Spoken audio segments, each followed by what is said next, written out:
నమస్తే అండి, welcome back to ప్రభా కుకింగ్ ఛానల్. ఈరోజు వీడియోలో హెల్తీ డ్రై ఫ్రూట్ లడ్డూని ఎలా ప్రిపేర్ చేసుకోవాలో చూపిస్తా అండి.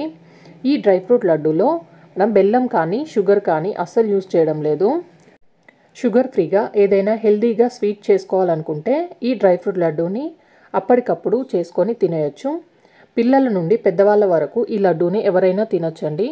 ఇప్పుడు దీన్ని ఎలా ప్రిపేర్ చేసుకోవాలో చూద్దాం. ఇక్కడ దీనికోసం నేను బాదంలని చిన్న ముక్కల్లాగా కట్ చేసి పెట్టుకున్నాను. హాఫ్ కప్పు వరకు కాజులని చిన్న ముక్కల్లాగా కట్ చేసి పెట్టుకున్నాను. అలాగే వాల్నట్స్ని కూడా ఇలా చిన్నగా ముక్కల్లా కట్ చేసి పెట్టుకున్నానండి. హాఫ్ కప్పు వరకు. ఇక నేను హాఫ్ కప్పు వరకు వేయించి పొట్టు తీసిన పల్లీలను తీసుకున్నాను. దీని ప్లేస్లో మీరు పల్లీలకు బదులు పిస్తా అయినా తీసుకోవచ్చు. పావు కప్పు వరకు ఇక్కడ కిస్మిస్ తీసుకున్నాను. ఇప్పుడు ఒక కప్పు వరకు ఖర్జూరాలని గింజలు తీసి పెట్టుకున్నానండి. ఇప్పుడు స్టవ్ మీద ఒక ప్యాన్ పెట్టుకొని దీంట్లో 2 to 3 టేబుల్ స్పూన్ వరకు నెయ్యి వేసుకోవాలి. నెయ్యి వేడైన తర్వాత దీంట్లో మనం ముందుగా కట్ చేసి పెట్టుకున్న బాదాంలు, అలాగే వాల్నట్స్, అలాగే కాజు, వేయించి పెట్టుకున్న పల్లీలను కూడా వేసుకోవాలి. దీంట్లోనే పావు కప్పు వరకు కూడా కిస్మిస్ను వేసుకొని వీటన్నిటిని మంటను లో ఫ్లేమ్లోనే పెట్టి ఒక 8 to 10 మినిట్స్ వరకు బాగా వేయించుకోవాలి. ఇక్కడ నేను అన్నిటినీ ఒకటేసారి వేసి వేయించుకున్నాను కదా, మీరు ఒక్కొక్కటిగా వేసి కూడా వేయించుకోవచ్చండి. ఇవి మొత్తం బాగా వేగిపోయాయండి. ఇప్పుడు వీటిని తీసి పక్కన పెట్టుకోవాలి. ఇప్పుడు మిక్సీ జార్లోకి మనం ముందుగా గింజలు తీసి పెట్టుకున్న డేట్స్ని ఒక కప్పు వరకు వేసుకోవాలి. వేసుకొని వీటిని మెత్తగా పేస్ట్లా చేసుకోవాలండి.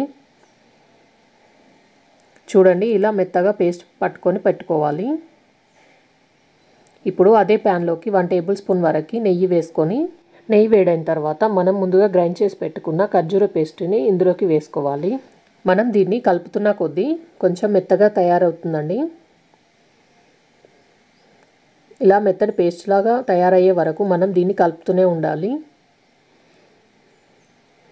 ఇలా మెత్తగా అయిన తర్వాత దీంట్లో మనం ముందుగా వేయించి పెట్టుకున్న డ్రై ఫ్రూట్స్ని వేసుకోవాలి. ఇప్పుడు దీంట్లో 2 to 3 టేబుల్ స్పూన్ వరకు తేనెను వేసుకోవాలి. నేను ఇక్కడ స్వీట్నెస్ కోసం తేనెను వేస్తున్నానండి. ఈ కాజు పేస్ట్లో మొత్తం మనం వేసుకున్న డ్రై ఫ్రూట్స్ అన్నీ బాగా కలిసేట్టుగా మొత్తం బాగా మిక్స్ చేసుకోవాలి. ఇవి మొత్తం బాగా కలిసేట్టుగా కలుపుకున్న తర్వాత స్టవ్ ఆఫ్ చేసి దీన్ని మొత్తం చల్లారనివ్వాలి. ఇవి మొత్తం చల్లారిపోయాయి. ఇప్పుడు చేతికి కొంచెం నెయ్యి అప్లై చేసుకొని వీటిని లడ్డూల్లాగా చుట్టుకోవాలి. ఇలా అన్నిటినీ లడ్డూల్లాగా మొత్తం చేసి పక్కన పెట్టుకోవాలి. ఇప్పుడు ఒక బాక్స్లోకి 2-3 టేబుల్ స్పూన్ వరకు వేయించిన నువ్వులను వేసుకోవాలి. మనం ముందుగా చేసి పెట్టుకున్న డ్రై ఫ్రూట్స్ లడ్డూని ఇందులోకి ఒక 4-5 వరకు వేసుకొని ఈ లడ్డూలకు మొత్తం నువ్వులు బాగా పట్టేట్టుగా బాగా కోట్ చేసుకోవాలి. దీంట్లో నువ్వులు వేయలేదని హెల్త్కు చాలా మంచిదని ఇలా కోట్ చేస్తున్నానండి నువ్వులని. చూడండి, ఇలా మొత్తం లడ్డూలని నువ్వులతో కోట్ చేసి పక్కన పెట్టుకోవాలి. అంతే అండి, ఎంతో హెల్తీ అయిన డ్రై ఫ్రూట్ లడ్డు రెడీ అయిపోయింది. దీన్ని తప్పకుండా ట్రై చేయండి. ట్రై చేసి ఎలా కుదిరిందో నాకు కామెంట్ చేయండి.